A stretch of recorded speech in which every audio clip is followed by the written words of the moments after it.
नमस्कार दोस्तों, स्वागत है आपका ज्ञान भक्ति चैनल में। महाभारत युद्ध के दौरान लगभग 50,000 योद्धाओं का भोजन कहां से आता था। आज की वीडियो में हम जानेंगे कि महाभारत के योद्धाओं को भोजन कौन बनाता था। और सबसे बड़ी बात तो यह है कि जितने योद्धा युद्ध भूमि में मारे जाते थे उनके हिसाब से ही खाना बनता था। यहाँ तक कि एक भी अन्न का दाना वेस्ट नहीं जाता था। अब आश्चर्य की बात तो यह है कि यह सब खाना बनाने वाले को कैसे पता चलता था कि आज युद्ध में कितने योद्धा मारे जाएंगे।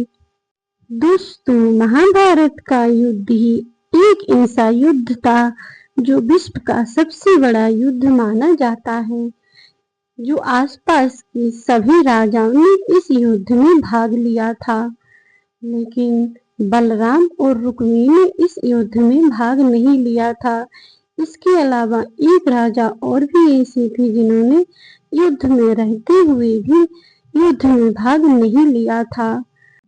दक्षिण भारत की उडुपी के राजा जो ही अपनी सेना लेकर कुरुक्षेत्र की ओर प्रस्थान किया तो दोनों ने अपनी ओर उस सेना को लेने की कोशिश की। दुर्योधन और पांडवों ने जैसे ही उडुपी के राजा भगवान श्री कृष्ण के पास पहुंचे तब उन्होंने कृष्ण भगवान से कहा कि हे नाथ, सभी युद्ध के लिए तैयार हैं और दोनों पक्षों के युद्ध के लिए अपने अपने और हमारी सेना के लिए ललायत हैं, लेकिन आपने सोचा है कि यह महाभारत का युद्ध जो होगा, इन योद्धाओं के लिए भोजन का प्रबंध कहाँ से होगा। भगवान श्री कृष्ण ने उडुपी के राजा की ऐसी बात सुनकर अत्यंत प्रसन्न हुए और कहा कि राजन, आपने यह विचार किया है तो जरूर आपने कोई योजना बनाई होगी, तो आप मुझे बताइए।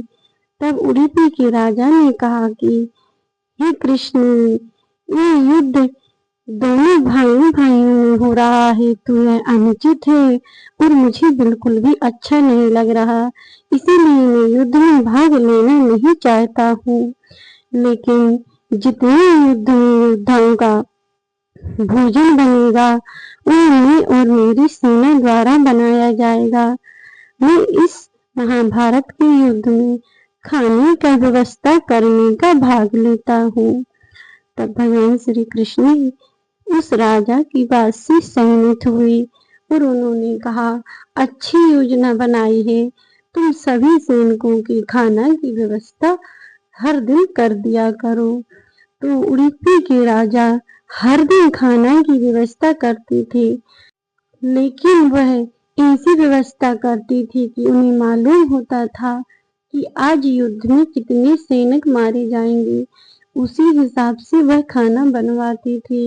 यह जानकर सभी को बड़ा आश्चर्य हुआ कि आखिर यह ऐसा खाना कैसे बना लेते हैं। जब महाभारत का 18 दिन का युद्ध समाप्त हो गया तब युधिष्ठिर ने उडुपी के राजा से पूछा कि तुम्हें यह कैसे मालूम होता था कि आज के युद्ध में कितने सैनिक मारे जाएंगे। यह सुनकर उडुपी के राजा ने कहा कि आपने जो महाभारत का युद्ध जीता है इसका श्रेष्ठ आप किसको देंगे। तब युधिष्ठिर बोले कि यह श्रेष्ठ केवल श्री कृष्ण को जाता है, उनकी कृपा से ही हम लोगों ने महाभारत जैसा युद्ध जीत लिया है, वरना दुर्योधन के पास तो 11 अक्षौणी सेना थी और हमारे पास 7 अक्षौणी सेना होते हुए भी हमने यह युद्ध जीत लिया है, इसका श्रेय भगवान श्री कृष्ण को जाता है।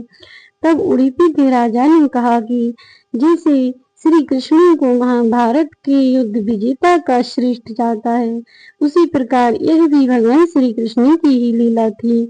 जब सभी भोजन कर लेती थी तब भगवान श्री कृष्ण मूंगफली खाती थी और मैं उनके लिए मूंगफली गिनकर ले जाता था। जितनी मूंगफली कृष्ण खाते थे उसके 1000 गुना युद्ध भूमि में मारे जाते थे और उसी हिसाब से हम भोजन बनवाते थे, इसीलिए भोजन वेस्ट नहीं जाता था। और ये भगवान श्री कृष्ण की लीला थी। जैसे अगर भगवान श्री कृष्ण ने 20 मूंगफली खाई तो अगले दिन 20,000 योद्धा मारे जाएंगे।